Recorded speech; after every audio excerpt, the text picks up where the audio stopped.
Kapuso Star mapapanood sa Batang Quiapo, maaalalang nagbigay noon ng pahayag ang isang kapuso actor tungkol sa mga naririnig daw niyang kwento sa kasalukuyang kalagayan ng kanyang career. Nilinaw nito na hindi raw niya pinagsisisihang inilaan niya ang kanyang oras sa pamilya. Ako bilang ama at bilang asawa, parang never namang pumasok sa isip ko na magiging dahilan yung pamilya ko at yung pag-focus ko sa anak ko para mawalan ako ng career, saad nito. Kung nawalan ako ng career, okay, kung tingin nila ganun, wala akong problema dyan, pero di ko pinagsisisihan yung ginawa ko na parang ibinigay ko yung oras, ibinigay ko yung lahat ng pwede kong panahon sa pamilya ko, lalo na sa mag-ina ko, aniya.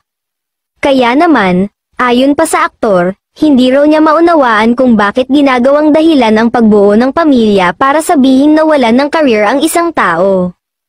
Kailangan ko ba ng reason o ng katulong para palawakin yung career ko? Kasi magkaiba yun, magkaiba ang buhay showbiz, magkaiba ang buhay sa totoong buhay, pahayag pa niya.